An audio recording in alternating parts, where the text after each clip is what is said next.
Assalamualaikum warahmatullahi wabarakatuh dan salam sejahtera Cikgu Al ucapkan kepada murid-murid tahun 1 Cikgu Al pada hari ini. Jadi hari ini kita akan belajar Bahasa Melayu tahun 1 bagi unit yang ke-14 iaitu Milik Kita.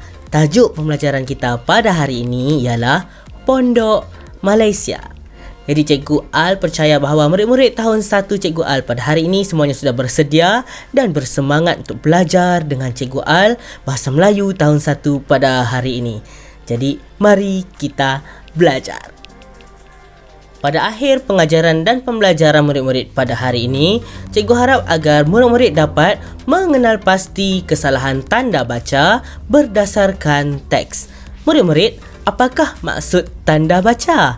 Tanda baca ialah simbol atau tanda yang digunakan untuk memberi isyarat kepada pembaca supaya melakukan sesuatu dalam bacaan. Untuk pengetahuan murid-murid, cikgu mahu murid-murid kenal pasti 3 jenis tanda baca ini, iaitu tanda nokta ataupun titik, tanda koma dan huruf besar. Murid-murid, bagaimanakah cara penggunaan 3 jenis tanda baca ini? Yang pertama, tanda noktah atau titik digunakan pada akhir ayat. Contoh, saya suka membaca. Selain itu, digunakan pada akhir singkatan nama orang. Contoh, Encik yang amat berhormat. Seterusnya, tanda koma.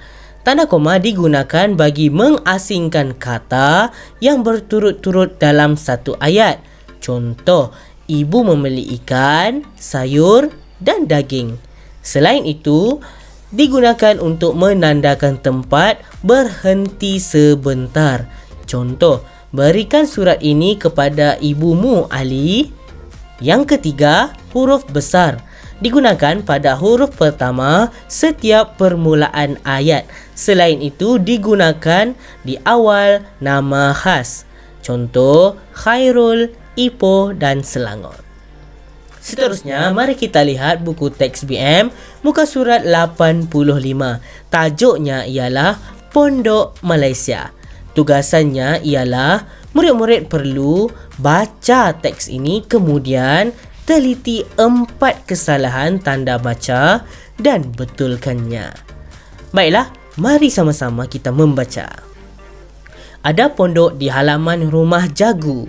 Nama pondok itu Pondok Malaysia. Jagu, Nizam dan Ganesh selalu bermain di situ. Hari kebangsaan hampir tiba. Mereka menghias pondok itu. Jagu menampal gambar pemimpin negara. Ganesh mewarnai gambar bunga raya. Dia menggunakan warna merah, kuning dan hijau. Nizam pula memasang bendera Malaysia. Pondok itu cantik sekarang. Mereka bercita-cita hendak membina bangunan yang menjadi kebanggaan negara. Murid-murid, apakah kesalahan tanda baca yang terdapat dalam teks? Baiklah, kamu perhatikan ayat yang cikgu gariskan iaitu mereka menghias pondok itu jagu. Kesalahannya ialah tiada tanda noktah.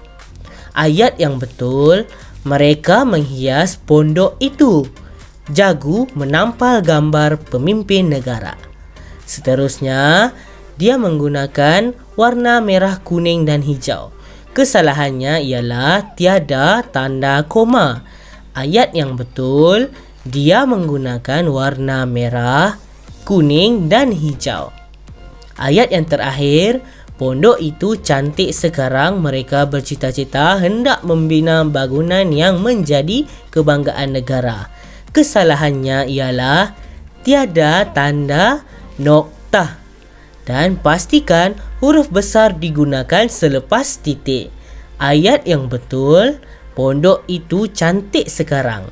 Mereka bercita-cita hendak membina bangunan yang menjadi kebanggaan negara.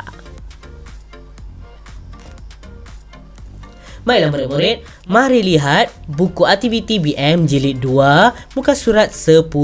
Tugasannya ialah murid-murid perlu salin semula ayat ini dan letakkan tanda baca yang sesuai. Contoh yang pertama, Sekolah Jagu mengadakan sambutan bulan kemerdekaan pada setiap tahun. Noktah. Cikgu mahu kamu warnakan kotak pada jawapan yang betul. Seterusnya, pertandingan hiasan kelas diadakan pada bulan ini. Titik. Seterusnya, murid tahun 1 pintar membawa gambar pemimpin, bendera dan keratan majalah. Yang keempat, mereka menggantung bendera pada pintu, tingkap dan dinding. Kelima, setelah dihias, kelas mereka nampak cantik dan ceria. Noktah. Latihan seterusnya, lihat pula muka surat sebelah. Cikgu mahu kamu tulis mula cerita ini dengan tanda baca yang betul. Hari Kebangsaan hampir tiba. Normi dan Abang Norman besar menghias basikal. Dia, D besar, mahu basikalnya nampak cantik. Normi mengambil jalur gemilang, bunga raya dan tali. Dia, D besar, meletakkan bunga raya di hadapan basikal. Noktah. Jalur gemilang pula diikat di belakang basikal. Normi berasa bangga kerana basikalnya cantik. Noktah. Sekian saja daripada Cikgu Al. Sehingga kita berjumpa lagi. Assalamualaikum dan bye.